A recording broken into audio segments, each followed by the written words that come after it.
What up, guys? That Comic Awesome here, doing another review, doing Venom 164. And man, I love this cover. And I like the fact that you open it and it's like, beep, beep, beep. But this is part one of a new storyline, Nativity, which I assume is going to carry over into the Venom #1, which I believe comes out next month. So I think this is going to be a 2-week, like every 2 weeks until that new #1 comes out. But this picks up after the Venom 163, where Spider-Woman kind of confronts Eddie, but then she kind of sees, she's trying to take him in, but the symbiote like kind of fuses with her, gives her some like mind warp of like, hey, like you can't take us, and she's like, look, just stay on the straight and narrow, and we won't have any problems. But there seems to be something more going on with the symbiote. It's been a little more volatile lately, which is explained here. So you kind of get this weird sequence. But one thing I really appreciate in DC Comics, whenever they do these word bubbles, they always kind of put like the symbol of the hero, whoever's talking. A lot of times, and especially mainly just when reading Venom, it gets confused because like Eddie will be in light gray, and then like Venom will be in black, and it's like, I don't know, I could use a little more distinction. But anyway, especially when you kind of start out just with a narration bubble, it's like, well, like who's saying this? Like, how do I know? But anyway, you kind of get this like weird trippy sequence with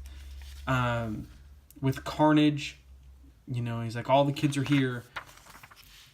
The whole family's here, and you kind of see him, and then all of these other like symbiotes in the background.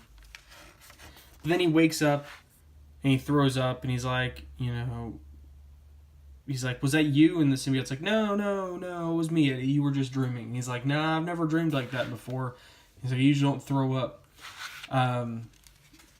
Then, and it's kind of, going back, and even as I'm talking through this, there are things in this issue.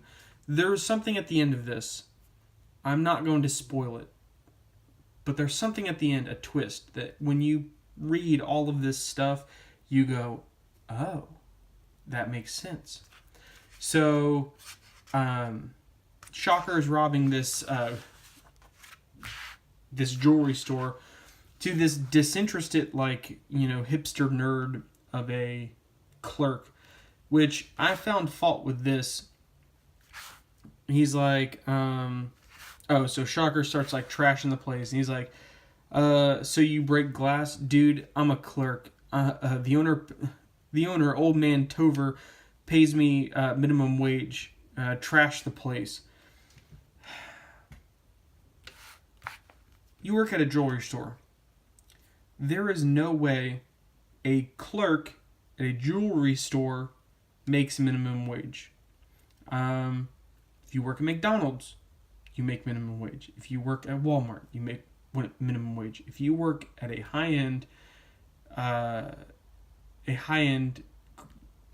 jewelry store in New York, you don't get paid minimum wage. You may get paid minimum wage by like New York standards, but definitely not like federal minimum wage. Anyway, let's get out of that. Anyway, so you get, Shocker, him and Venom kind of start getting into a fight, and he's sending off these like, vibrations. Of course, sonic waves are a symbiote's weakness, but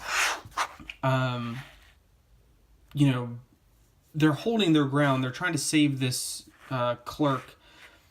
Meanwhile, like, Eddie's like, hey, we have this, we gotta kind of stand strong. And the symbiote's like, what's that noise? It's getting louder. And it's like, it's the jewels. Don't worry about it. He's like, the stinging, it's hurting. And he's like, it can't hurt us. Don't worry about it. And then the symbiote just leaves. and leaves Eddie completely vulnerable and gets blasted. So it's like, what the hell? Like, why? At first, when reading this, I was like, through the last couple arcs and series and stuff like that and crossovers, Eddie and the symbiote have been out ever since they've been back together. And so you're like, well, why would it leave Eddie high and dry like that? But then you get this like other like weird dream sequence of like I think that's Liz Allen pushing a baby stroller, and it's like the Venom symbiote, and then it eats her. But yeah, then you get kind of Eddie and the symbiote like, look, why did we run? He's like, we had to protect us. And he's like, us means you and me. You don't unilaterally make decisions that make us less safe. And he's like, us means you and me. Yes, you and me. What I mean.